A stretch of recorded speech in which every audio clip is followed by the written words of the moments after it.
তো গাইস আমরা আজকে দেখবো 50 টাকা থেকে শুরু করে 250 টাকার বিরিয়ানি খেয়ে কোনটা সবথেকে বেস্ট। তারপর আমরা চলে এলাম তৈয়বা চিকেন বিরিয়ানির দোকানে। এখানে পাওয়া যায় মাত্র 50 টাকার চিকেন বিরিয়ানি। আমরা এখানে 50 টাকা দিয়ে এক প্লেট বিরিয়ানি নিয়ে নিলাম। তারপর আমরা বিরিয়ানিটিকে ব্যাগের মধ্যে নিয়ে চলে গেলাম একটি সুন্দর লোকেশনে। এখানে বসে আমরা বিরিয়ানিটিকে টেস্ট করে দেখব। তারপর আমি বিরিয়ানির প্যাকেটটি খুলে অল্প করে গালে দিয়ে দেখলাম খেতে কেমন লাগে, কিন্তু 50 টাকা হিসেবে বিরিয়ানিটি খেতে ছিল মোটামুটি ভালো। তারপর আমরা গাড়িতে করে চলে গেলাম বসিরহাটের সোনা হোটেলে। শুনেছি এখানকার মটকা বিরিয়ানি নাকি খুব সুস্বাদু। তারপর আমরা সিঁড়ি দিয়ে উঠে উপরের দিকে চলে গেলাম, কারণ উপরে ছিল এসি রুম। তারপর আমরা ভিতরে প্রবেশ করেই দেখলাম পুরো 5 স্টার হোটেলের মতো করে সাজানো গোছানো রয়েছে। আমরা চারিদিকের ভিউটা দেখে একটা টেবিলে এসে বসে পড়লাম। তারপর আমরা কিছু ফটো তুলে মেনু কার্ডটা দেখছিলাম। এখানে আমরা সেই মটকা বিরিয়ানিটিকেই খুঁজছিলাম। তারপর ফাইনালি আমরা সেটাকে পেয়ে গেলাম। কিন্তু ভাই এত বড় রেস্টুরেন্টে এসে মাত্র 5 টাকা নিয়ে।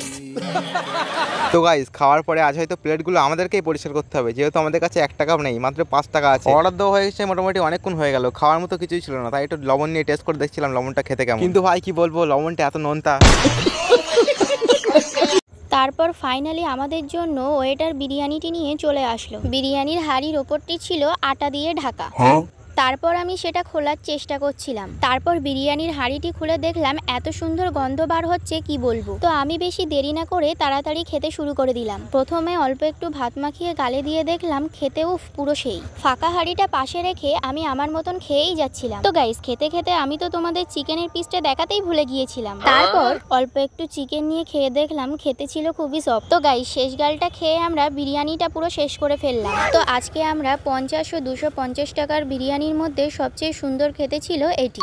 তারপর আমরা বিলটা দেখছিলাম কত টাকা হয়েছে, তো সেটাকে আমরা নিয়ে ম্যানেজারের কাছে গিয়ে পেমেন্টটা করে দিলাম। তো গাইস তোমরা যদি আরো এমন চ্যালেঞ্জিং ভিডিও দেখতে চাও তাহলে ফলো করে ভিডিওটাকে শেয়ার করে অন্যদের দেখার সুযোগ করে দাও।